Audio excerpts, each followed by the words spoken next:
acompañarnos en este curso que estamos realizando de Historia de la Salvación de nuestra vida. Está organizado desde la parroquia Nuestra Señora del Rosario de la localidad de Cañadón Seco, cuyo administrador parroquial es el padre Humberto Ramírez. En este curso estamos haciendo un recorrido desde Abraham a nuestro Señor Jesucristo. Desde ya les agradecemos y nos encontramos en 15 días. Bueno, entonces yo voy a comenzar, ¿no?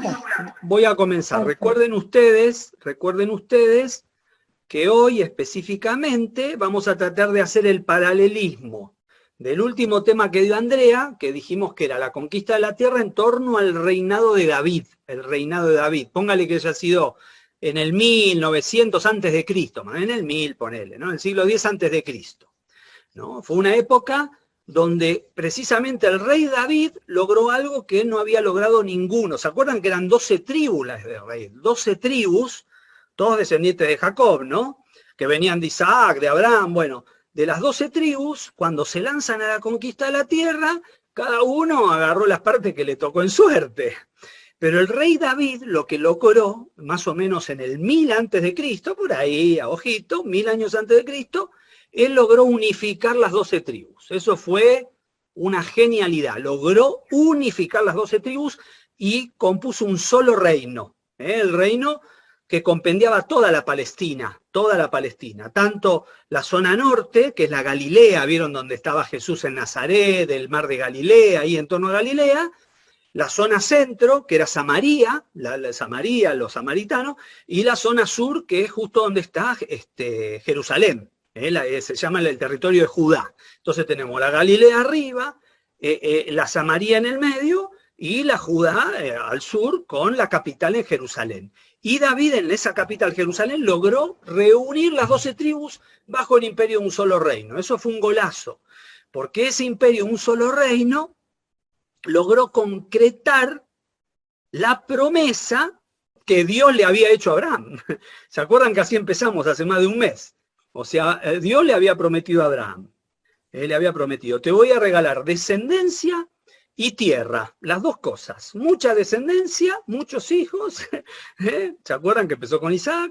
Y mucha tierra y descendencia, ¿no? Entonces, la primera vez que se logra concretar esta promesa, piensen ustedes que Abraham habíamos dicho más o menos en el 1800 antes de Cristo. O sea, 1800 antes de Cristo.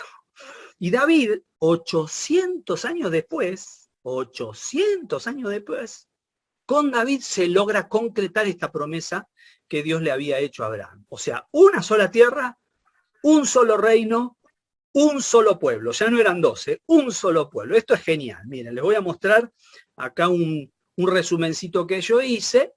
Acá miren, la tierra prometida y la monarquía que logró David. Miren qué interesante esto.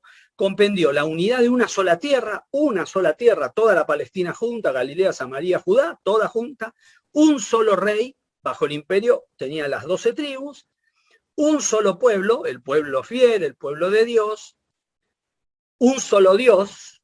Esto de un solo Dios no es trivial, un solo Dios. Era un pueblo que tenía la creencia que había un solo Dios, no solamente de ellos, sino creías que era el Dios, mancomunaba toda la creación, ¿no? Un solo Dios. Y también, con David todavía no es que existía el templo, que realmente el gran constructor del templo fue su hijo Salomón. Ustedes recordarán, les sonará al oído, el gran templo de Salomón. Hizo un templo inigualable en todo Medio Oriente. Bueno, entonces con David se concretó esa unidad total. Templo, tierra, rey, pueblo, todo junto. Esto era maravilloso. Entonces y de hecho, hasta en el mismo Nuevo Testamento se lo propone a David, de hecho, a Jesús se lo propone como hijo de David. ¿Por qué? Porque se propone a David como un anticipo que prefigura al Mesías, a Jesús. O sea que podríamos hacer un gran paralelismo. Esto aparece en los evangelios, varias veces. O sea que aparece como David, que vivió 1000 años antes que Jesús, como el anticipo o la figura del Antiguo Testamento que prefigura y preadelanta al Mesías, nacido de la Virgen María. Entonces lo que me toca a mí en esta charla es ver el correlato con el Mesías, Jesús, el Hijo de María, que vivió en Nazaret, cómo encarnó él el tema de la monarquía del rey, cómo encarnó Jesús el tema de la tierra, una tierra para el pueblo elegido, cómo encarnó Jesús, cómo interpretó Jesús, cómo aprendió y enseñó Jesús sobre el tema del templo. ¿Qué era el templo para los judíos? Era el lugar sagrado, donde moraba la presencia de Dios. Y era el único lugar del mundo. Para los judíos, el único lugar geográfico donde moraba la presencia de Dios era el templo de Jerusalén. Muy grosso esto, ¿no? ¿Recuerdan ustedes en el desierto que era el Arca de la Alianza? Pues eso después se perdió, ahora está instituida la presencia de Dios en el templo. Bueno, ¿cómo vivió eso Jesús? La presencia de Dios en el templo. Y el otro punto importante que quiero tocar, si llegamos, hacemos lo que podemos, es el tema de la monarquía, del rey o la realeza. Cómo encarnó y cómo entendió y cómo enseñó Jesús el tema del rey, la realeza. Interesante esto. Bueno, entonces el rey. Primero quiero empezar esta charla con esta gran y contundente expresión en un rótulo, era el cartel, vieron que estaba escrito en 3 idiomas, el cartel que estaba colgado de la cruz donde mataron a Jesús. Dice, el rey de los judíos. Pilato lo puso como causa de su condena. Jesús es el rey de los judíos, por eso lo mandan matar, porque Pilato no podía mandar a alguien a matar porque se le ocurría, porque le tenía bronca, no, lo manda a matar justamente por un delito de sedición, de revolución. Bueno, la causa que justifica la condena a la muerte de cruz es porque pretendidamente él quiso ser rey de los judíos, cuando los romanos no tenían, no les daban el consentimiento o el permiso al pueblo judío que tuviera más que un emperador, que era el César, con su procurador, su gobernador en Jerusalén, que era Pilatos. Pilatos gobernaba Jerusalén, y de favor nomás, le concedieron que por una cuestión de tradición tuvieran sus sacerdotes y tuvieran un rey. Pero un rey muy delegado, pero que no vivía en Jerusalén. Herodes, rey Herodes, el que juzgó a Jesús y la mar en coche, no Herodes el de Belén, ¿se acuerdan? Herodes, el que mató a los chicos inocentes, ese era el papá. Ese gran Herodes, el rey, el gran Herodes era 30 años antes el que mandó matar a los chicos inocentes, toda la mano en coche, ¿no? Y el de los Reyes Magos, ese era el padre, ahora no está ya había muerto. Entonces, el que reina ahora, pero por concesión y delegación de los romanos, es Herodes Antipas, pero que reside en el norte, o sea, el reinado de Herodes es en el norte, en Galilea, no en el sur. En el sur, en Jerusalén, ¿quién está? Un procurador romano. El gobernador romano puesto por el imperio. Bueno, y este emperador manda a matar a Jesús con esta condena de muerte, el rey de los judíos, algo que descalabra el pensamiento de todos, porque los judíos, claro que querían un rey, ellos esperaban un rey liberador y guerrero, los judíos esperaban un Mesías, rey y guerrero, y desde luego que no querían a este Jesús como rey, porque era un hombre colgado en una cruz, un hombre muerto. ¿Quién va a querer como rey un hombre muerto? Entonces le dijeron, no, cambia este cartel, que no pongas el rey de los judíos, ponele otra cosa, bueno, él dijo que era el rey de los judíos, pero no, vale la pena matarlo porque no era nuestro rey, no era nuestro rey. Entonces, miren, el rey de los judíos. Bueno, me interesa a mí, con ustedes, ayudarnos a pensar, a repensar cómo interpretó Jesús la noción de rey. ¿Cómo interpretó Jesús la noción de rey? ¿Está bien?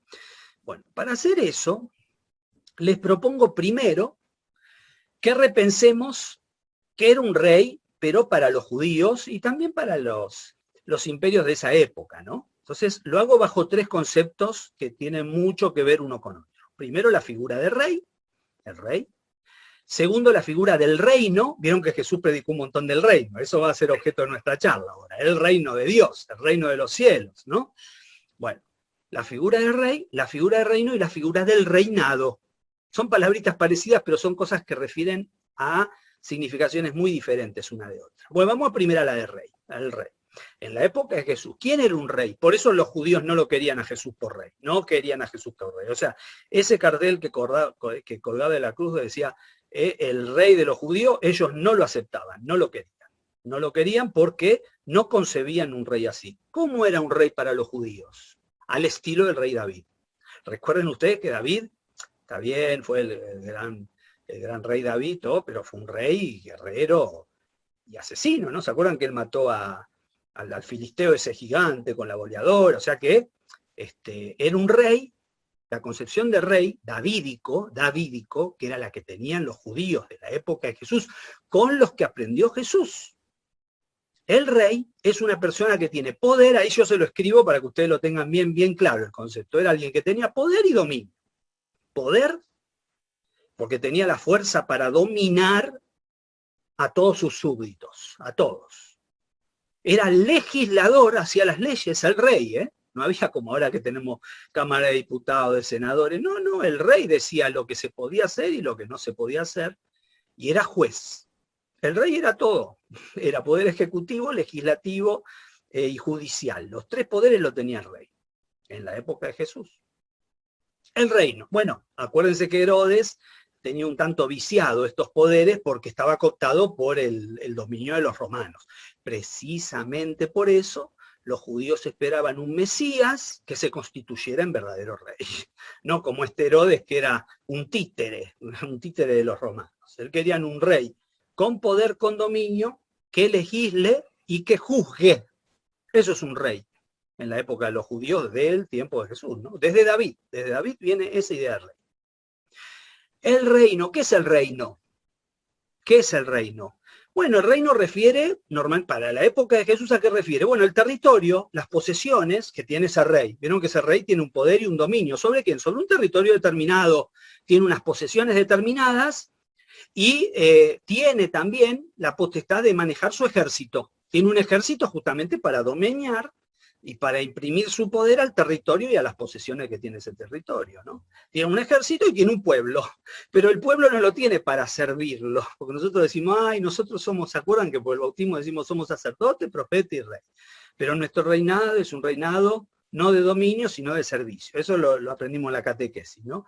Pero no, acá nada que ver. El reino de un rey, es el dominio sobre un territorio, las posesiones, que se hace a mano de espada con el ejército, y dominando un pueblo. O sea que el pueblo es este dominio que tiene el rey para servirle a él, no al revés. Ese es el rey davídico, el rey davídico. Y el reinado. Ahora el tercero, concepto de reinado. ¿Qué es el reinado? Rey es la persona. Reino es el territorio, el dominio.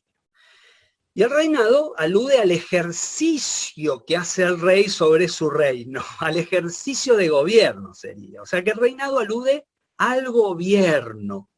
¿Y para quién gobierna el rey? O sea, ¿ante quién gobierna el rey? Ante este pueblo, que no es un pueblo a quien sirve, sino que ¿cómo llama a los integrantes de su pueblo? Estamos hablando del rey David y el rey de la época de Jesús. Se llaman súbditos. O sea, el reinado, ese ejercicio de gobierno que ejerce el rey en su reino, es un ejercicio por dominio y por poder sobre sus súbditos, a los cuales los protege. ¿Pero por qué les conviene protegerlo? Y porque les cobra impuestos. O sea, acuérdense que el pueblo, no es que el rey sirve al pueblo, el pueblo sirve al rey. ¿Cómo lo sirve? Bueno, con los impuestos, con las vacas, las gallinas, o sea, todos los impuestos que cobraba, que hacían rico al rey, ¿no? Y era la mano de obra del rey para hacer sus palacios, sus templos, sus ciudades, sus caminos. Entonces el reinado es este ejercicio del gobierno sobre sus súbditos, por los cuales los protege. ¿Pero por qué los protege? Los protege como los esclavistas se protegían a sus esclavos. ¿Pero por qué los protegían? Porque le hacían tener ganancia, ganar dinero, posesiones. Entonces, el reinado es el ejercicio de gobierno con protección a su pueblo, pero a base de impuestos. Bueno, hoy uno piensa también tenemos impuestos, ¿no? Bueno, esta es la idea. Ahora pasamos adelante. Esta es la idea de lo que es un rey, o lo que es un reino, o lo que es el reinado en tiempos de Jesús. Bueno, si ustedes, ojo, no me voy a extender mucho en esto, pero si uno se pone a pensar si hoy existe esto, si hoy, no me refiero a las monarquías que conocemos en Europa, no me refiero a ella, sino estoy pensando en nuestra iglesia, en nuestras comunidades creyentes. Si uno se lo traspola a nuestras comunidades creyentes, piensa, bueno, pero hoy no tenemos esa idea, ¿no? De un rey, un reino y un reinado bajo estas categorías, no las tenemos, ¿no? Bueno, esperemos no tenerlas, ¿no? Pero sin embargo, bueno, habría que repensar si en nuestras estructuras jerárquicas o eclesiales también de alguna manera están impresas esta idea de monarca, vertical, el que manda, a sus súbditos, que tiene súbditos, y tiene un territorio específico que es el alcance de su gobierno, ¿no? Bueno, habría que repensarlo eso si en nuestras mismas comunidades cristianas generamos estilos verticales de esa naturaleza. Porque si generamos estructuras de esa naturaleza, estamos replicando las estructuras de rey, reino y reinado de los tiempos de Jesús, pero no bajo las categorías que nos enseñó Jesús, que son las que quiero ahora abordar. Entonces la pregunta que me hago ahora es, ¿qué era un rey para Jesús? ¿Qué es un reino para Jesús? Nos reinchó con el reino Jesús. En el Evangelio se la pasa hablando del reino. Recuerden ustedes que él empezó a predicar su Evangelio, dijo, crean en esta noticia que les vengo a dar, una noticia muy buena, muy feliz, conviértanse, crean que el reino ya está. No dijo que ya va a venir, que tienen que esperarlo, no, ya está entre ustedes. El objeto de la predicación de Jesús nuclear, central, es el reino. Pero vamos a ver si tiene que ver con esto del territorio, las posesiones, los súbditos, el ejército, los impuestos, el pueblo. Vamos a ver que nada que ver. Entonces los invito ahora a repensar qué es un rey, qué es un reino y qué es un reinado, pero para Jesús, de acuerdo a lo que nos enseñan los evangelios. Bueno, vamos a Jesús entonces. A ver, llegamos hasta donde podemos llegar. Lo que no podemos dar, no lo damos. Bueno, ¿qué es un rey? Bueno, ¿se acuerdan que yo hace un ratito les decía lo del bautismo? Esto, vieron que en el bautismo nos enseñan que cada cristiano al recibir el bautismo somos sacerdote, profeta y rey, ¿no? Sacerdote, profeta y rey. Y nos enseñan que el rey no es de posesión, de dominación, sino que es de servicio, pero si uno se pone a releer los evangelios, esto se lo propongo para que lo reflexionen y lo vean después, ¿no? Si uno empieza a hurgar en los 4 evangelios, ¿qué tipo de rey fue Jesús? Si fue un rey como estos que decíamos nosotros, ¿sí? O si fue sacerdote, como eran los sacerdotes de la época de Jesús. ¿Se acuerdan que los sacerdotes eran los que hacían los sacrificios sagrados en el templo de Jerusalén? No había sacerdote en otro lado, ¿eh? Todos estaban ahí en Jerusalén, el sumo sacerdote y sus segundos sacerdotes, ¿no? Y los que los ayudaban a los sacerdotes, que eran los levitas. Bueno, todos en el templo de Jerusalén. No había ejercicio sacerdotal fuera del templo de Jerusalén. O sea, el culto se centraba solo en el templo. Si tengo tiempo, quiero llegar al templo. Pero al templo que nos propuso Jesús, no ese templo de Jerusalén. Entonces me pregunto yo, ¿qué tipo de rey fue Jesús? ¿Fue un rey al estilo de los monarcas? ¿O del Mesías, rey, guerrero que esperaban los judíos? La verdad que hay que hacer mucha fuerza, hay que hacer muchos dobletes semánticos para asignarle a Jesús el título de rey. Sí, quizás el de la cruz sí. Este es el rey de los judíos, por lo cual lo matamos. Lo matamos porque fue un sedicioso. Eso decían los romanos. Fue un revolucionario, se pretendió hacer un reino sin el consentimiento nuestro. Nosotros solamente le concedimos a Herodes una partecita de poder, pero este es un subversivo, por eso lo matamos. Bueno, nosotros sabemos que ese rey, Jesús no fue, nada que ver. No fue. Y también sabemos que no murió por eso. No murió por sedición, por revolución. Nosotros leemos el Evangelio y sabemos por qué entrega su vida. Entrega su vida por otros motivos que no tienen nada que ver con el dominio o el fracaso, que podríamos decir en este caso, que tuvo este pretendido rey. Jesús no va por esa línea. Entonces, la verdad que les propongo que lo revean ustedes. Si a Jesús le podemos endilgar el título de rey, bajo los conceptos de rey que imperaban en la época, yo creo que no, de ninguna manera. Creo yo, ojo, los invito a que ustedes lo repiensen. Rey, la verdad que no. Sacerdote, menos, la verdad que él se la pasó peleándose con los sacerdotes. Estamos hablando, no confundamos las palabras, cuando yo digo sacerdote no estoy hablando de los curas, de ahora, es otra cosa. Espero que sea otra cosa, ¿no? Los sacerdotes de la época de Jesús, estos que estaban en el templo. Jesús, la verdad que tuvo una lucha, un combate feroz en buenos términos, en términos evangélicos, nunca fue violento, pero fue muy frontal con los sacerdotes. Él la verdad que hizo una apuesta en su prédica, en sus obras, en sus signos, en sus prodigios, en sus milagros, hizo una apuesta muy fuerte en contra de los sacrificios del templo. Muy fuerte, muy fuerte.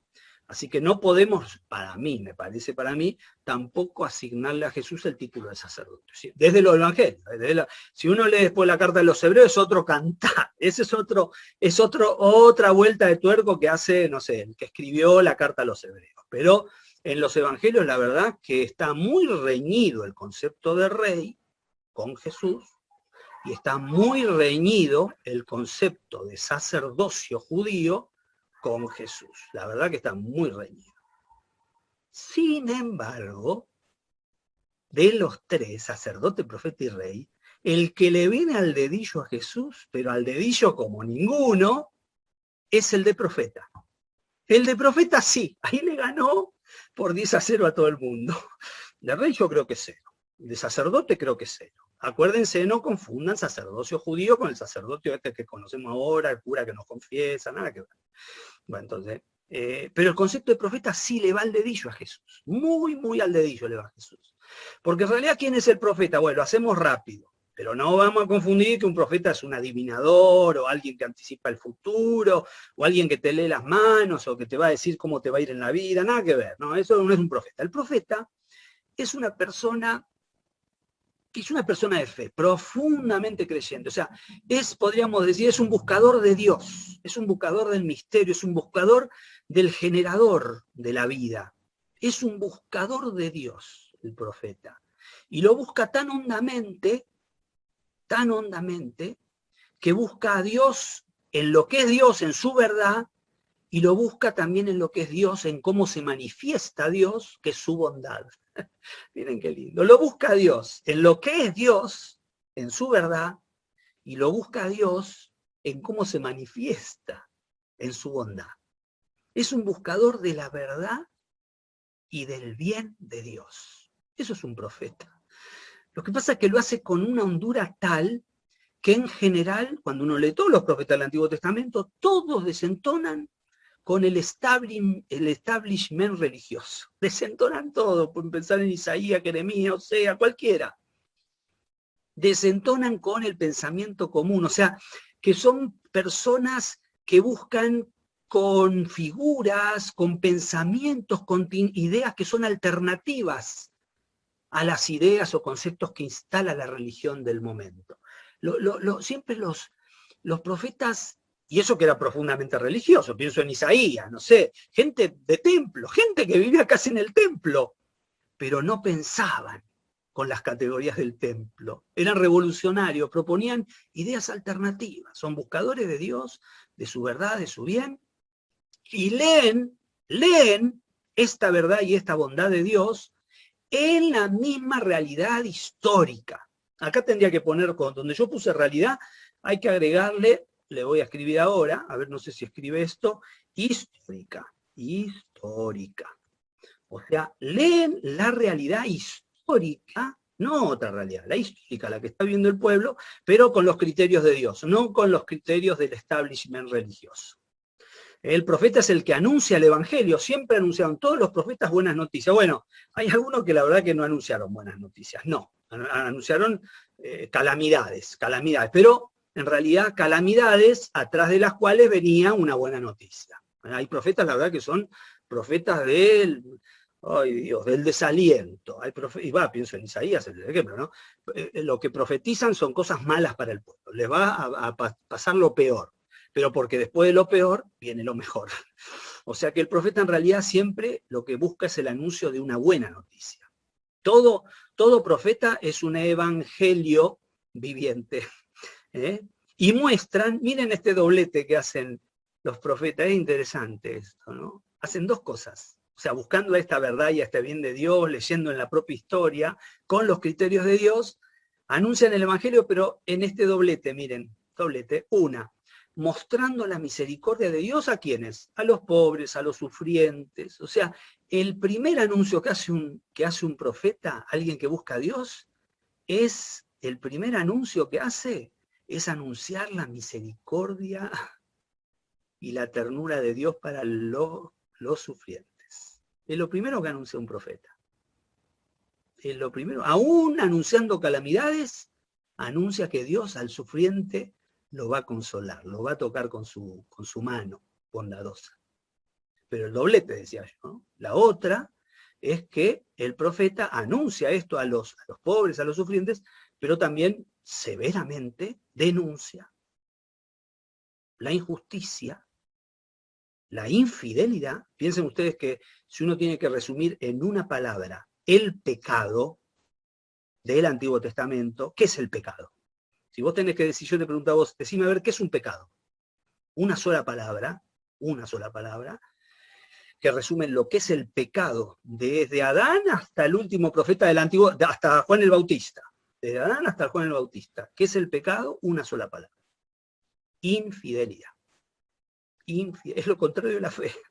Todo lo que se deriva de eso. O sea, el gran pecado de la humanidad es la infidelidad. Infidelidad. Por eso es que los profetas también severamente denuncian el pecado, la injusticia, la infidelidad, ¿de quiénes? No de los pobres sufrientes que padecen, que son perseguidos injustamente, que les acaece una enfermedad, una muerte, un asesinato, pobre, sin culpa, sino que denuncian la infidelidad ¿de quién?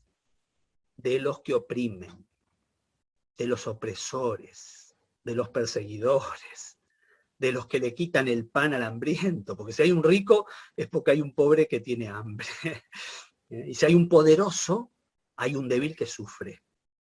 Entonces el profeta hace esas dos cosas. Muestra la misericordia bondadosa de Dios al que sufre, pero muestra también la denuncia ante la infidelidad de los que oprimen.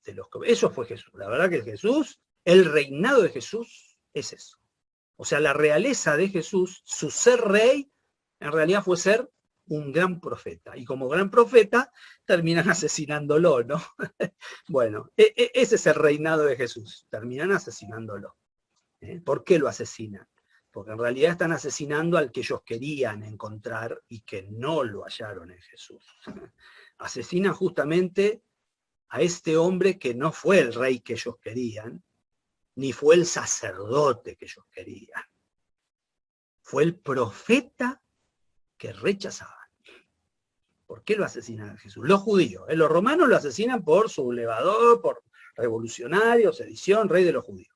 Pero ¿por qué lo mandan a la cruz los judíos?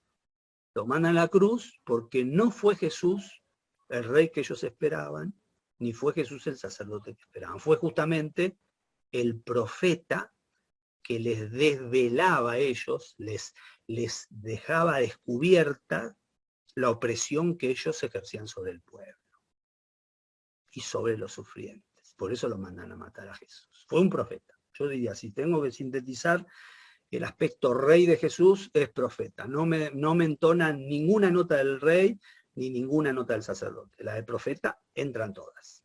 Bueno, seguimos. Sigo. Entonces, bueno, Jesús como rey, ¿cómo fue rey? ¿Cómo hizo su realeza? ¿Cómo hizo este profetismo Jesús? Entregando su vida por y para los demás con amor. Esa fue la realeza de Jesús. No tuvo ni dominio, ni dominación, ni súbditos, ni nada. El tipo entregó su vida por y para los demás, con amor. Es lo que hace un profeta de Dios. Bueno, vamos al concepto de reino. El reino quizás es el más sustancioso, debería dedicarle más tiempo, pero yo veo que me queda 1 minuto, 20, mamita querida. Yo no sé si podrán, ¿no? Pero yo ahora en 1 minuto 15 esto se corta, me voy a volver a conectar, cosa de terminar el tema, ¿no? Lo voy a terminar, me faltarán, no sé, 15 minutitos, 20 minutitos más, yo lo sigo, ¿no? Igual sepan que el que no puede, esto lo subimos un videíto y después Dolores se lo manda. Ya se está por cortar, pero igual introducimos el tema del reino. El reino, acuérdense que es el corazón del Evangelio. O sea, el corazón del Evangelio es la persona de Jesús, pero la prédica, el corazón de lo que predicó Jesús es el reino. O sea, podríamos decir que el centro del Evangelio es Jesús, pero el centro de su predicación, de su enseñanza, de su magisterio, fue el reino. Pero nada que ver con el reino que vimos recién, la tierra, la dominación, el terreno, nada que ver. Vamos a ver qué es el reino, bueno, ya lo saben más o menos, pero lo vamos a recordar. Entonces el centro del Evangelio es Jesús, pero el centro de la predicación de Jesús es el reino, que es lo que vamos a ver ahora. Bueno, entonces ya estamos, ¿no? ¿Seguimos entonces? Seguimos con esto, estamos con el rey, acuérdense, profeta le venía al dedillo. Vamos al reino, al reino. Nada que ver con lo que vimos del reino de la época de Jesús. La verdad que nada que ver, nada que ver. Jesús propone un reino que no tiene nada que ver. Ahora lo vamos a ver a qué tiene que ver el reino de Jesús, ¿no? Y acuérdense, retomamos esta idea. El centro del Evangelio, no el centro del Evangelio, lo voy a reformular. El Evangelio es Jesús. El Evangelio, la buena noticia es Jesús. Pero lo que pasa es que Jesús hizo muchas cosas en esta buena noticia. Mostró esta noticia con prodigios, milagros y con enseñanza, con magisterio. Magisterio. Bueno, el centro del magisterio de Jesús, precisamente es el concepto del reino. El reino es elemental. Acuérdense, él comenzó por la Galilea a predicar la conversión. Conviértanse, porque dijo, les vengo a anunciar una buena noticia, una noticia feliz. El reino ya está entre ustedes, no es que va a venir, no está, ya está en presente. En los evangelistas aparecen los tres primeros, está el reino de ustedes acá, ya está entre ustedes, conviértanse, cambien de vida, dejen de vivir como vivan, cambien de vida porque el reino ya está, crean en esta buena noticia. Entonces, yo digo, pero me dijo esto, que el reino está y yo no sé qué es el reino. Quiero que me explique Jesús un poquito qué es el reino. Encima me lo explica con 2, 3 parábolas o 4, 5, que entiendo una menos que otra. Pero bueno, vamos a profundizar un poquitito el tema del reino. ¿Les parece? Vamos a ver el tema del reino. A ver dónde lo tenía. Acá está, reino. Bueno, yo para seleccionar, seleccioné algunas frases, algunos versículos. Yo alguna vez dije que no me gusta hacer esto, pero bueno. No, para no exponerlo así muy académicamente, muy abstractamente, elegí algunas frases de los evangelios que son muy fuertes, muy contundentes. Bueno, Marcos 1:15 ya lo dijimos. Bueno, 4:23. Recorría toda la Galilea, pero miren qué interesante esto que pongo en rojo. Recorría la Galilea enseñando, ¿no es cierto?, la buena nueva del reino, la buena noticia del reino. Acuérdense que el reino es el centro del magisterio de Jesús. El reino, después está la ley, el amor, todo eso, pero está subsumido en el concepto de reino. Dice, miren, la buena nueva del reino, pero miren cómo dice, sanando las enfermedades y dolencias de la gente. Ya me empieza a dar un atisbo de qué es esta buena noticia y qué es el reino. Ya no tiene nada que ver con el concepto que yo vi de reino recién, de dominación, de un territorio, de un ejército. No tiene nada que ver con eso, ni de un pueblo subsumido a él, no tiene nada que ver con eso. Tiene que ver la noticia esta de este reino que él viene a proponer. Por eso lo rechazan profundamente los judíos, porque los judíos no aceptan esta noción del reino de Jesús. Ellos quieren el reinado ese mesiánico, el davídico, el mesiánico quieren. El de la única tierra, acuérdense cómo empezaba, una sola tierra, un solo rey, un solo reino, un solo templo, un solo Dios. El compendio de David, lo que logró David, maravillosamente. Después el nieto lo perdió, ¿no? Pero bueno, lo logró David. Bueno. Entonces, mire, el reino tiene algo que ver con sanar las enfermedades y las dolencias. ¿Se acuerdan este rey que es profeta, que yo les dije? Es profeta, ¿por qué? Porque anuncia la misericordia a quienes, a los que sufren, a los que sufren. Entonces, este anuncio de Jesús tiene que ver con este reinado que él viene a proponer. ¿Qué tipo de reino viene a proponer? Algo que tiene que ver con la sanación y la salud de los sufrientes, la liberación de los sometidos a espíritus inmundos, que no les permiten ser ellos mismos o ellas mismas, que están esclavizados a una vida que no quieren, sometidos a una vida que no quieren. Él expulsa demonios, porque libera vidas, libera libertades. Bueno, Mateo 17, proclamen el reino de los cielos. Está cerca, dice acá Mateo, pero antes cuando anunció la conversión dice que ya está acá, ¿no? Pero miren cuáles son los... Acá está, mira, yo todavía no entiendo bien qué es el reino de Jesús, pero si hay algunas palabritas o algunos verbos que se identifican con la construcción de este reino, porque el reino dijimos que era un territorio, un dominio que tenía un rey, eso hay que conseguirlo, lo conseguía con los ejércitos, con el pueblo que le daba impuestos, la mar en coche, eso hay que construirlo. Bueno, ¿cuáles son las palabritas que identifican cómo se construye el reino, no este mesiánico, sino el reino, mesiánico al estilo davídico, digo, sino el reino que propone Jesús? Miren las palabritas: curen, resuciten, purifiquen, expulsen demonios y encima háganlo gratis. Esto de gratis es muy contundente. No hay noción de reino en la época de Jesús que no sea mediatizada a través del ejército y de los impuestos. No existe en la cultura de Jesús una noción de reino que no esté ligada a un ejército y a los impuestos. Y acá, pero es por eso que Jesús no dice las cosas porque se le ocurren. Él fue un traje de agresor realmente.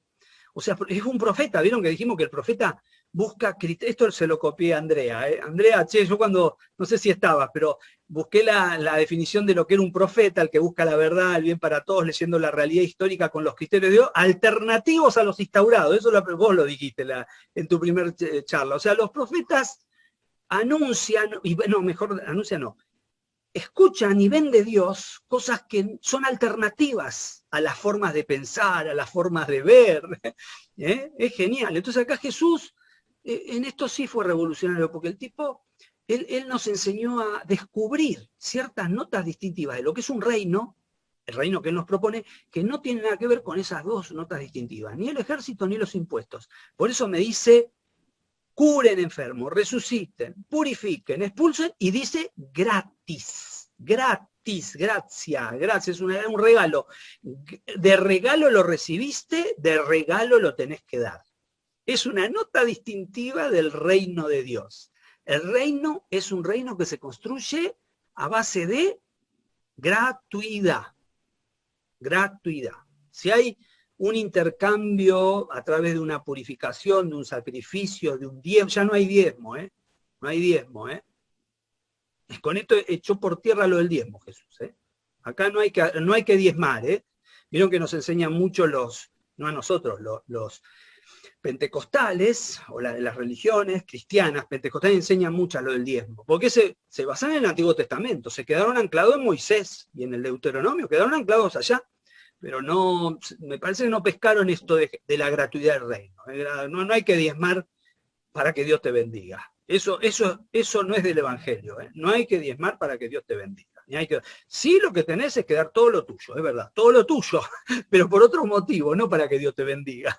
Después vamos a ver qué es la pobreza. Ahora llegamos. No hay que diezmar, es gratis lo recibiste, gratis dalo, dice. Eso, miren estas palabritas: curan, resuciten, purifiquen, expulsos, gratis. Saben que yo como soy del siglo pasado y de chiquito los curas me metieron en la cabeza que si me moría con pecado mortal me iba al infierno, así me crié yo hasta los 25 años casi, entonces lo tengo muy metido acá. Y entonces me confesaba siempre, toda la semana. Y entonces, miren, me confesaba siempre con los mandamientos, pero acá mire qué lindo para confesarme con esto, buscando la misericordia del profeta. Vieron que el profeta anuncia la misericordia de Dios con los sufrientes. Yo soy sufriente, entonces si me identifico con ellos, yo digo: yo curo, me acerco a los enfermos, resucito muertos. Hay que ver qué significa resucitar muertos, porque ninguno de nosotros capaz que resucitó un muerto de nevera. Bueno, un médico sí, los médicos, viste, cuando te hacen... Bueno, pero purificamos leprosos, no leprosos, sino purificamos vidas dañadas, lastimadas, personas que están impurificadas por los vestigios que dejó la historia en sus cuerpos y en sus mentes. Purificamos nosotros personas. Expulsamos espíritus inmundos de la gente que no le deja ser libres. Ahí están mis pecados. Digo, si yo no curo, si yo no resucito, si yo no purifico, si yo no expulso, y si no lo hago gratis, porque gratis lo recibí, y entonces no estoy alineado en lo que justo me propone Jesús hacer: construir el reino de Dios. Miren qué palabra fuerte. Bueno, Capítulo 5, el Sermón del Monte, maravilloso, ¿no? Bienaventurados los pobres de espíritus. Y dicen, esto ya lo hemos visto varias veces, porque de ellos es el reino de los cielos. Mira, el reino de los cielos tiene que ver con los pobres, ni con un rey poderoso y de dominio que tiene ejército y cobra impuestos, sino que el reino de los cielos no es del rey. Mira que esto es un descalabro para la época de Jesús. ¿Cómo no es del rey? No, el reino de los cielos, ¿de quién es? ¿Quiénes son los herederos del reino de los cielos? Aquellos que lo construyen. ¿Quién construye el reino de Dios? Los pobres. Qué maravilla esto. Pobres de espíritu, dirá Mateo. Lucas dice pobre solo, ¿no? Bueno, pero no importa, no sé. Pero tenemos que calar un poquitito hondo en qué es esto de la pobreza evangélica. Tanto lo escuchamos. ¿Qué es ser pobre? Entonces significa yo me tengo que deshacer de mi casa, de mi coche, del dinero ahorrado, de mis posesiones. Porque un pobre realmente se entiende por pobre eso. Alguien que no tiene lo básico para subsistir. Esa es una persona pobre que tiene 4 o 5 hijos, se le enferma uno, tiene una carie y no lo puede curar porque no tiene dinero, yo qué sé, no tiene nada que vender. O sea, no es que tiene un televisor, vendo el televisor y le curo la carie. No, no tengo televisor, no, quedo a la buena de Dios. Si soy pobre, para curarle la muela a mi hijo y quedo a la buena de la gratuidad que alguien me puede ofrecer. Miren qué pobreza, ¿no? Esta es la pobreza real, ¿no? Pero ¿a qué pobreza se refiere el Evangelio? Bueno, vamos a tratar de entenderlo un poquito más. Este concepto de pobres de espíritu lo inventó Mateo, decía yo, lo inventó Jesús. Jesús lo dijo en el Evangelio de Mateo, pero tenemos que seguir leyendo Mateo porque acuérdense que cada evangelio es una teología, no dice cosas saltadas como estoy haciendo yo ahora. Yo estoy haciendo algo que está feo, o sea, agarro cosas saltadas a los fines de explicar el reino, pero bueno, si no, no sabía cómo hacerlo. Pero hay toda una teología conductora en el Evangelio de Mateo, y Mateo, ¿se acuerdan tan contundentemente? No es de Mateo solo esto, vamos a ver que en Juan también está, pero de otra manera, pero dice, les aseguro que cuanto hicieron con uno de los hermanos míos más pequeños, no dice con uno de estos hermanos que tenían hambre, sed, estaban presos, no. Dice con uno de estos hermanos míos más pequeños, que eran los que tienen sed, hambre, la mar en coche. Pero dice, los hermanos míos más pequeños. Estos pequeños son justo los pobres que no pueden vivir si no es gracias a la gratuidad misericordiosa de un otro. Un niño, un pequeño, puede vivir, puede subsistir sin los adultos. Si uno deja la buena de Dios, yo tengo un hijito de 3, 4 años, no pueden subsistir. Los pequeños de Dios, los pobres de Dios, son aquellos que se fían, fe, se fían de la bondad misericordiosa y gratuita de un otro. Qué interesante esto de los pequeños. ¿Quiénes son los pobres? Bueno, acá se lo escribo. Esto en toda la teología de Mateo, ¿no? Los pobres son los que viven gratificados, pero no porque se lo dan gratis, sino gratificados incluye las dos cosas, porque lo reciben gratis y lo reciben con gratitud. Miren qué linda la palabra gratificados, porque lo reciben gratis, son conscientes que esto yo la verdad no me lo gané, no me lo puedo ganar yo esto, y a su vez cuando lo recibo, estoy profundamente agradecido, estoy agradecido de mis ojos, de mi cuerpo, de mis piernas, hasta en mi enfermedad, estoy agradecido de la lucidez que pueda tener, de la conciencia incluso del dolor que pueda tener. Estoy agradecido de la atención de los que me amparan y me asisten. Miren qué maravilla. O sea que el pobre es alguien que tiene encarnado en su corazón dos cosas. La conciencia de gratuidad, que las cosas vienen de... Una vez, hace poco estoy juntando plata para una misionera que se va a Angola y le pedí a algunos amigos que son millonarios. Y hay uno que es muy millonario y me dijo, no, mira, yo este año ya di 5 millones de impuestos. Miren que para dar 5 millones de impuestos es lo que debe ganar, ¿no? Dice, yo ya se lo di al Estado, así que si querés anda, pedíselo a la Casa Rosada. Los 5 millones para... Entonces, vos fíjate qué interesante, ¿no? Más allá que es un excelente tipo, muy bueno, pero mucha gente tiene noción, no, esta plata es mía, este coche es mío, esto me lo gané yo. Sí, te lo ganaste vos. ¿Por qué? Porque yo soy médico, yo soy abogado. Yo soy psicólogo, esto me lo gané, yo atiendo a mis pacientes y ellos me pagan, esto que me pagan me lo gané yo, es mío. Pero el pobre, ¿cómo piensa? No piensa por merecimiento, porque me lo gané yo. Lo que piensa es que, ¿por qué yo me recibí de psicólogo? Porque la verdad que lo recibí de arriba casi. Es verdad que yo estudié, pero la inteligencia, ¿quién me la puso a mí? ¿Qué me hizo transitar las carreras y materia tras materia aprobando fácilmente? El bocho este que no sé quién me lo dio. No sé de dónde me vino esta gratuidad que recibo y reconozco venida de Dios. ¿Y por qué yo podía ir a la facultad, Cami? Bueno, porque tengo salud, porque tenía posibilidad económica para hacerlo, alguien me sostenía. Casi todos los logros, yo gané un montón de plata en mi negocio. Pero por gracias a quién tenés vos tu negocio. ¿O lo inventaste vos? ¿Vos lo inventaste? ¿Cuántas normas sociales, cuántas leyes sociales ayudan o no ayudan? A veces te tiran abajo. Pero ¿cuántas leyes sociales ayudan a que una industria o una fábrica salga adelante y crezca? Si no hay un otro siempre que te asiste, te sostiene y te ayuda, ¿cómo ganás vos los 5 millones de pesos? Porque vos sos un genio, no sé. Entonces, el pobre es alguien que vive, voy adelante, a ver, pero estas dos notas tiene, es una persona gratificada. ¿Por qué? Porque tiene conciencia, la doble conciencia de recibir gratis algo que yo no lo podría haber hecho por mí mismo. Es como tener un hijo, yo tuve, es mi hijo. ¿Qué es tu hijo? ¿Cómo se concibió ese hijo? ¿Cómo se armó ese huevo cigoto? Digo, qué cosa maravilla de la vida que da Dios. Ah, pero es mi hijo, es mi hijo, es mi hija. ¿Qué es mi hijo, mi hija? ¿De dónde viene eso? Como es mi cuerpo, yo digo, es mi cuerpo, como si mi cuerpo lo hubiera hecho yo, y estos ojitos que tengo, la lengua que tengo, la modelara yo, las cosas que yo les estoy diciendo son mías. Me está saliendo de la cabeza, ni sé cómo me salen. Ah, no, pero es mío, yo soy el genio, yo soy inteligente, pero ¿y dónde me viene todo eso? Bueno, avanzo. Entonces están profundamente gratificados porque lo reciben gratis y están agradecidos por recibirlo así. Agradecido. El pobre es alguien gratificado por lo recibido en la vida, por más que sea millonario, porque ojo que yo conozco personas que son muy pobres, evangélicamente hablando, y tienen mucho dinero y muchos bienes, se hacen mucho bien a la gente. O sea que acá la pobreza evangélica no tiene que ver con el dinero, el dinero. Si uno va por el dinero, ve las congregaciones religiosas son hipermillonarias. Y sin embargo, uno de los religiosos que conoce uno son santos varones, santas mujeres con pobreza evangélica. Sin embargo, sus congregaciones son millonarias desde el punto de vista monetario. El Vaticano tiene 8.000 millones de euros, tiene el IOR. El Banco Vaticano tiene 8.000 millones de euros. Y uno dirá, no, el Papa no tiene pobreza evangélica, el Papa. Qué fuerte esto. Entonces, el pobre es alguien gratificado por lo recibido, sabe que es gratis y lo agradece, y está en permanente tensión, no sé si encontré bien la palabra, tensión, o está en función de las necesidades de los otros. Este es el pobre evangélico, el que siempre está en tensión un otro, siempre en tensión un otro, siempre el evangelio es jorobado, el evangelio.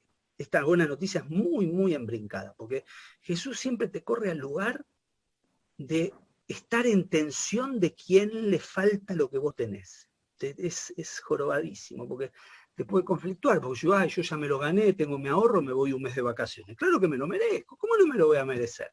Sí, pero el Evangelio siempre te hace abrir los ojos y dice, mira, vos te vas, tenés todo el derecho, pero mira, hay 10 atrás tuyos que ni siquiera puede tomarse 2 horas de vacaciones, porque si se paran 2 horas, no llegan a comer o no llegan a darle el alimento a sus hijos. Ah, pero yo me lo gané, es mío, yo tengo derecho. No estoy diciendo, no me malinterpreten, no estoy diciendo que comprarme ropa, ir de viaje, eso está mal. No estoy diciendo eso, nada que ver. Lo que estoy diciendo es que el Evangelio de Jesús te invita a estar siempre tensionado, tus ojitos y tu corazón, no solo para vos, porque uno necesita comer, yo si no como me muero, sino en tensión de la necesidad del otro. El pobre evangélico es el que agradece, es el que recibe gratis, tiene conciencia de recibir gratis, agradece y está en permanente tensión del otro. Al joven rico le dijo, bueno, pero yo hago todo eso, no robo, no mato, honro a mi papá y a mi mamá, pero yo quiero ser perfecto, le dijo. Yo quiero más que eso, si eso lo hago de siempre. Bueno, te falta una cosa, le dijo.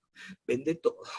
Minga, eso es muy fuerte, vende todo. O sea, no es que lo obligó, y tampoco cuando se fue le dije, ay, pobre, está condenado ese muchacho. No dijo eso Jesús. No. No dijo, al contrario, se entristeció, dice, porque este chico la verdad que podría llegar a hacer 1000 veces más de lo que hace. Lo que hizo ya está, ya le ganó la vida eterna. Lo que hizo este joven rico ya le ganó la vida eterna. Pero Jesús, ¿por qué se entristeció? Porque digo, este chico podría hacerle ganar la vida eterna a miles. Y sin embargo, se fue. Él ya tiene la vida eterna garantizada, ya está. Pero el Evangelio que te propone Jesús siempre te insta algo más. Uno, acuérdense que pone límite donde puede. Uno donde puede, O sea, acá no es tratar de hacer juicios morales sobre los demás o sobre uno mismo, que yo si hago bien esto, hago menos, uno hace lo que puede. Pero sí tenemos que ver bien lo que dice el Evangelio. Y el Evangelio te insta a ser pobres, no te dice a ser pobre. Y no pobre de plata, esta pobreza de ser agradecido, saber que viene todo gratis, ser agradecido y tener una permanente atención a los que sufren. Y lamentablemente, los que sufren están por todos lados. Y las que sufren están por todos lados. ¿No? El mundo está atestado de gente que sufre, atestado. Entonces, el Evangelio es... por algo Jesús terminó entregando su vida. Entregó su vida porque no quedaba otra. O sea, él para atender los sufrientes de todo el mundo, y no solo de su época, sino del pasado y del futuro, y no le quedó más resto que entregar su propia vida. Si no le alcanzaba el tiempo. Si yo me pongo a ocupar de todas las necesidades de los vecinos, de los conocidos, y sí, se me va la vida. Bueno, no sé. Esto es un conflicto que me genera a mí, pero bueno, el Evangelio te pide más. Bueno, te propone algunas acá están las parábolas, hay un montón, pero dos de Marcos muy buenas. Les destaco esto porque es muy importante. El reino. Estoy tratando de ver que ese reino tiene que ver con la pobreza, tiene que ver con curar, sanar, calmar, liberar, purificar, y tiene que ver, dice, mira un ejemplo, dice, ¿se acuerdan lo del grano de mostaza? Yo cuando lo aprendí siempre pensé como Adán y Eva era la manzana, pensé yo, viste, te enseñan, o yo lo aprendí así mal. Y con el grano de mostaza, el reino de los cielos es como un grano de mostaza. Siempre lo entendí así, es un grano de mostaza, que es chiquitito y después se crece como un arbusto, no será tan grande, pero bueno, un arbusto, yo qué sé. ¿Está bien? Y los pajaritos van, pero no dice eso Jesús, no dice que el reino de los cielos es un grano de mostaza, no dice eso.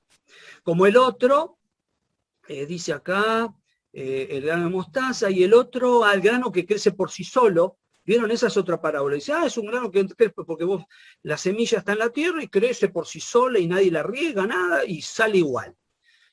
Bueno, o me la enseñaron mal o yo la aprendí mal. No dice eso Jesús. Dice, el reino de los cielos no es como un grano de mostaza, dice, es como un grano, bueno, esto Mateo lo dice más lindo todavía, pero Marcos es más escueto, como lo dice, pero dice, es un grano de mostaza que alguien sembró, alguien sembró. O sea, el reino no es el grano de mostaza, no. Es un ser humano, un hombre, una mujer, que sembró ese granito de mostaza en la tierra. Y no es una simple semilla que crece, no. El reino de los cielos no es la semilla. Dice, es el hombre o la mujer, bueno, es el hombre que siembra el grano en la tierra. El reino de los cielos no es el grano, es el hombre que siembra el grano.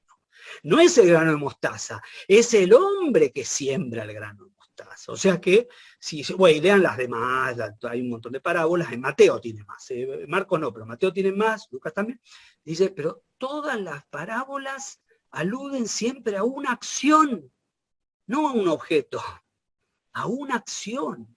O sea que el reino tiene que ver con sembrar, con trabajar, con producir. El reino no es algo que te viene de arriba solamente, viene gratis, pero alguien lo tiene que meter en la tierra. Si vos no lo metés en la tierra, el grano de mostaza, nada, no te da nada. Alguien lo tiene que meter. Es muy interesante la exégesis de esas parábolas. El grano no es el reino es la acción que el hombre hace de enterrar ese granito para que después crezca. Miren qué fuerte ese, ¿no? Miren qué fuerte. Voy a saltar todo esto porque... Otra más, le voy a poner otro ejemplito más, saltó todo. ¿Se acuerdan ustedes cuando un escriba se le acerca a Jesús y dice cuál es el mandamiento más grande? Él dice, bueno, amarás al Dios, bueno, con todo tu corazón, con toda tu alma. ¿Se acuerdan que es un texto muy conocido, no? Miren, yo les puse el negrito como lo dijo Jesús. Amarás, mira, amarás al Señor tu Dios con todo tu corazón. El 31. Esto lo vimos, Andrea, no sé si en el segundo con el Shema o en el cuarto encuentro con el Shema de Israel, bueno, lo vimos.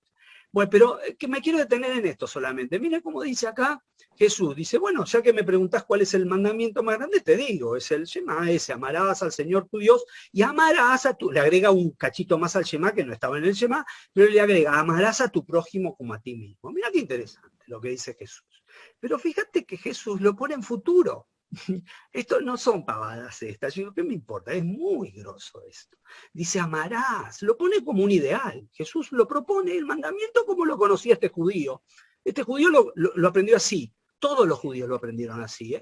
Ninguno lo aprendió en presente, todos lo aprendieron en futuro. Todos los judíos, desde la época del Deuteronomio, aprendieron el Shema en futuro, siempre en futuro. Y mira lo que le dijo este escriba, mira lo que le responde. Hace muy bien, maestro, tienes razón en decir que él es el único y que no hay otro fuera de él. Y que amarle o amarlo con todo el corazón, ya no lo pone en futuro, amarlo con todo el corazón y amar al prójimo, no amar en futuros, vale más que todo. Y aparte Jesús no habló de holocausto ni nada. Esto se lo agrega a este maestro. Mira qué interesante. Dice, ¿ves? ¿Quién era este? El escriba, no un maestro, un escriba. El escriba es también maestro, ¿no? Entonces dice, tienes razón que amarle con todo el corazón y amar al prójimo vale más que todos los holocaustos y sacrificios. No lo dijo Jesús, lo dijo el escriba este. Jesús, sorprendido, porque Jesús en el Evangelio varias veces se sorprende. Nosotros lo tenemos a Jesús como que es el capo, el que sabe todo. Sin embargo, hay varias escenas donde a Jesús le enseñan cosas que no las sabía, las aprende. Parece mentira, pero dice, porque esto se le escapó. Yo si fuera Jesús se lo hubiera anticipado. Pero no, lo dijo el escriba esto. Tenés razón que amar a Dios y amar al prójimo vale más que todos los holocaustos. Jesús, viendo que le había contestado con Z3, dijo, no estás lejos del reino de Dios.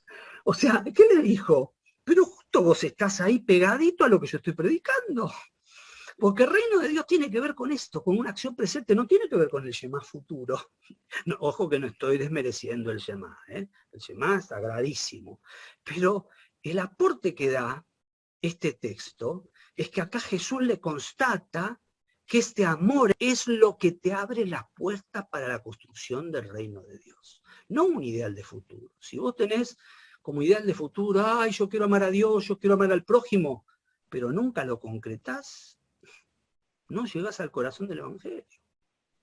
Y estás en el corazón del Evangelio, aún sin conocer quién es Jesús. Piensen que somos, no sé, ¿cuántos somos? 1.500 millones de cristianos, me parece. Hay como 6.000 millones de seres humanos que no son cristianos.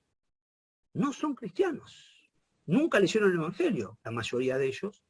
El que ama a Dios y ama al prójimo, ese está cercano al reino de Dios, lo que predicó Jesús. Bueno, no me quiero extender más, pero el reino de Dios tiene que ver con curar, sanar, purificar, con amar. Pero amar en presente, no como un ideal de vida, no como el Shema, un aprendizaje para ser vivido de grande, o en el futuro, no se constituye el reino de Jesús ni con ejércitos ni con impuestos, se constituye en la acción concreta del amor. Bueno, ¿qué es el reino? ¿Qué es el reino? Son todos los bienes recibidos de Dios, todos los bienes recibidos. O sea, hay una gratuidad, te viene de arriba. El reino, la verdad que no es que lo hacemos nosotros, es de Dios. Pero estos bienes que recibimos de Dios, este reino de Dios, ¿no? Lo que predicó Jesús, son transformados y reconstruidos por nosotros.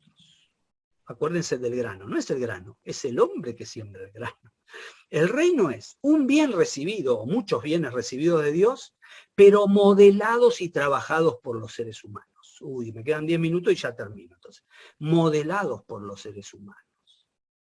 Y es un reino donde todos tienen lugar. No hay un pueblo elegido. Acá no hay pueblo elegido. Si no te circuncidás, entonces no está. No, acá no. El pueblo es, todos tienen lugar para realizar sus vidas hacia la plenitud del Creador. Todos tienen lugar, el reino.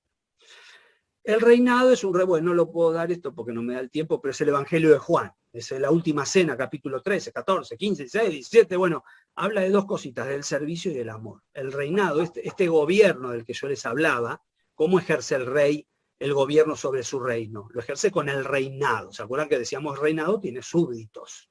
El gobierno tiene súbditos. Acá Jesús no habla de súbditos. Habla de una paridad total de amigos que se aman. Amigos que se aman. No lo voy a explicar ahora, pero los amigos que se aman no es que habla de un amor emocional, porque yo de hecho no puedo ser amigo de todos. Vos vas a la parroquia y hay gente que te cae re bien y te juntas a comer. Y hay otros que no te caen bien. Hay cuestiones de piel, de sensibilidad, de historia, de idiosincrasias, yo qué sé. Entonces, no te habla de ese amor meloso afectivo, no. Te habla de un amor de amistad que hace la voluntad de Dios, que no es otro más que el que sirve. O sea, el amigo es el que sirve. Como hizo Jesús, vieron que se arrodilló y le limpió los pies. Entonces, ¿cómo es el reinado? Voy a la definición directamente. El reinado propuesto de Jesús es el trabajo concreto. Este gobierno que decíamos que era el reinado del rey, acá no es gobierno, sino que es un trabajo, un servicio de los seres humanos para el bien, para la justicia, para la paz de toda la humanidad. No es para, no, acá no, acuérdense, Jesús rompió con este concepto de pueblo elegido, rompió, es terrible. Ya no es un pueblo solo, van a ver, no es para uno, es para toda la humanidad. Basta que lo escuche a él y lo quiera seguir.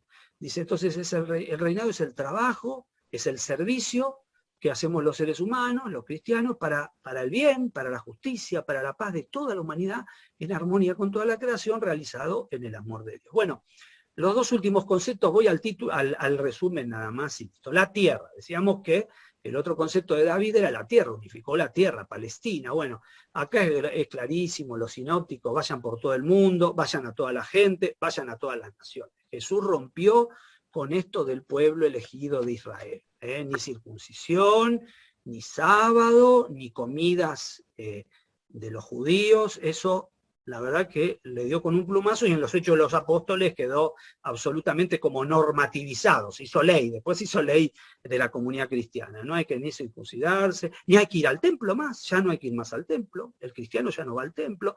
Ellos al principio, como eran re judíos, Pedro, Santiago, bueno, Santiago más judío, entonces seguían yendo al templo porque claro, toda la vida yendo al templo como no iban a ir al templo, pero Jesús rompió con eso, ya no hay que ir al templo, ya no, eso rompió con el sábado, con el templo, y es a todo el mundo. Él dijo, van a se bautizan a todos, no a los judíos nada más. Dijo, sí, en realidad los sinópticos muestran, y Juan también, Juan era re judío, entonces siempre empezaba con los judíos, pero se extendió a todo el mundo. A todo el mundo, eso fue, lo acuñó Jesús, ¿no? La tierra ya no es Palestina, sino todo el planeta, todo el planeta. Y el templo, dado que me quedan 6 minutitos, lo hago muy, muy breve. Bueno, Jesús se peleó con el templo, vieron que los sacó a todos ahí a los golpes, bueno, no sé cómo lo habrá hecho. El Evangelio de Juan es el que mucho habla de esto, todos hablan de la expulsión del templo, nada más los sinópticos los echa al final, porque los sinópticos hablan de una sola Pascua, como este habla de 3 Pascuas, de 3, entonces los echa en la primera. Jesús fue 3 veces a Jerusalén, en la primera ya los echa, rompe con el templo, y con la samaritana. Esto para que lo lean ustedes. En el capítulo 4 de Juan está el texto este bellísimo de la samaritana, el pozo de agua, y ella le dice, ¿y dónde tenemos que adorar? Porque los samaritanos, recuerdan ustedes, habían roto con Jerusalén, y claro, como no iban a Jerusalén, tenían sus propios santuarios, sus propios templos tenían, ¿no? Cosa que era horrible para los judíos, era una blasfemia. Y entonces dice, ¿dónde hay que adorar? Y entonces Jesús es fortísimo, lo que dice a la samaritana, una mujer, ni en el monte de Jerusalén adoraráis al Padre, ni en este monte, ni en Jerusalén, en el monte de los samaritanos, ni en Jerusalén. Esto es una blasfemia que dijo Jesús. ¿Cómo alguien es como que yo te diga, no tenés que ir a la parroquia, no hay que comulgar? Imagínate que yo te dijera eso, no tenés que comulgar, estás enfermo, Alfredo, no sintonizar con el Evangelio. Jesús le dijo a la samaritana y a los apóstoles que venían, a los discípulos que vinieron y después le escucharon todo lo que había hablado, les dijo, ya llegará el tiempo en que no hay que adorar a Dios ni en este santuario, ni en el santuario de Jerusalén, otro es el santuario. Los adoradores verdaderos adorarán al Padre en espíritu, en espíritu. A nosotros no nos bautizan con agua sola, el agua no da el bautismo. Nuestro bautismo no es agua, si es agua sola no es bautismo. Recibimos el espíritu, el mismo que recibió Jesús. El espíritu te constituye en templo. Pues esto no lo puedo explicar por el tiempo. Cada cristiano se constituye en templo sagrado por ser morada del Espíritu Santo. Esto lo desarrolla, si lo quieren estudiar bien, hay que leerse Juan completo.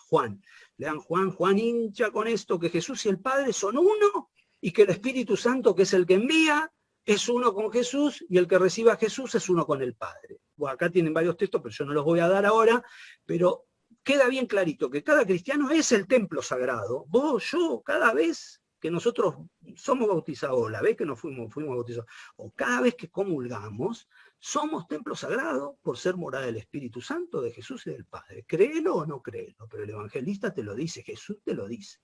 Quien me ve a mí, ve al Padre, yo y el Padre somos uno, y quiero que ustedes sean uno en mí. ¿En qué quedamos? O sea que yo, si estoy en tensión a Jesús, estoy en Jesús con el Padre y el Espíritu Santo. Incluso antes de ir a comulgar, ¿eh? Bueno, cuando comulgo por antonomasia, cuando comulgás es maravilloso cuando comulgás, pero aún antes de comulgar estoy íntimamente, o sea, cada uno de nosotros es templo sagrado. Bueno, les dejo acá unas preguntitas. ¿Cuál es y en qué consiste nuestra realeza? ¿Quién soy yo? ¿Quién creo que soy yo como cristiano? ¿Cómo soy yo como cristiano? A veces nos creemos que somos más que los demás, que tenemos más que los demás. Bueno, la realeza de Jesús nos la mostró así. ¿Cuál es nuestro reino? ¿Dónde? ¿Cómo? ¿Con quién concreto? ¿Dónde construyo yo este reino? ¿Cuál es nuestro reinado? ¿Cuál es nuestro gobierno? ¿Cómo lo realizamos? ¿Cuál es nuestra tierra, nuestro terruño? ¿Cuál es nuestro pueblo? Somos pueblo elegido, decimos, nosotros solos, los demás no. ¿Quién es nuestro pueblo? ¿Dónde está nuestro templo? Nosotros vamos a la parroquia, al sagrario, pero nos encanta hacer la adoración, ir a comulgar, pero si uno relee el Evangelio, ¿dónde está nuestro templo? ¿Hacia dónde vamos cuando buscamos a Dios? Si yo busco a Dios, ¿tengo que ir a la parroquia entonces? Sí, yo voy a la parroquia, por Dios. Sí, pero ahí está Dios nomás. ¿Dónde celebramos nuestra comunión con Dios y con el pueblo? Claro, la Eucaristía, fuente y culmen de toda la vida de la Iglesia. La Eucaristía, claro, es el grado sumo, pero es el grado sumo para quizás los más desarrollados. No, es feo decir eso, es feo, pero bueno, no sé. La Eucaristía es el sumo. Y es la fuente, a su vez, de donde sale toda nuestra vida y toda nuestra misión, toda nuestra pastoral. Pero no es solo en la Eucaristía que estamos en comunión con Jesús y en Jesús con el Padre y en su Espíritu. Esto es impresionante. Bueno, yo creo que ya está, dejo con esto y la idea es, así como vimos lo de David, la tierra, el reino, que fue magnífico para la época esa de David, aunque le duró muy poquitos años, pero reverlo en las vueltas de rosca que nos propuso Jesús y están en los evangelios. Entonces nosotros a veces reeditamos cosas del antiguo, pero cuando uno lee el evangelio dice Jesús, bueno, ojo que esto así es como lo leo, como lo interpreto, como lo razono, ¿no? Queda el próximo encuentro dentro de 15 días que lo da Andrea y vos darías todos los profetas, ¿no es cierto? Los profetas, ¿no? Darías.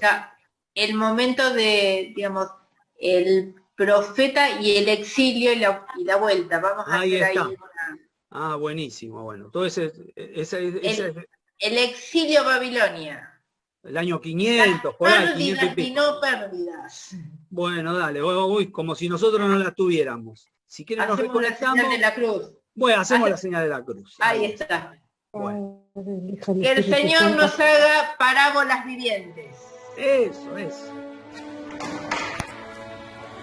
Queridos hermanos, después de este hermoso encuentro, de este día, que el Señor nos habló a través de este estudio bíblico, nuestros corazones se inflamen de la gracia de Dios, conociéndolo mejor, conociendo la historia de nuestra salvación, para que podamos ser discípulos de Jesús, profetas del Señor que anuncien las maravillas de Dios, la buena noticia. Que nos bendiga a todos nosotros, que le bendiga a los disertantes, que se han preparado tan bien y lo han hecho con tanto amor. Que todo esto lo que hemos aprendido hoy lo podamos poner en práctica en nuestra vida. Que la Virgen Santísima, Nuestra Señora de Luján, la patrona de nuestra patria, nos acompañe en este peregrinar al encuentro de Jesús a través de su palabra. Que la bendición de Dios Todopoderoso, que es Padre, Hijo y Espíritu Santo, descienda en ustedes, sus familiares y amigos y permanezca para siempre.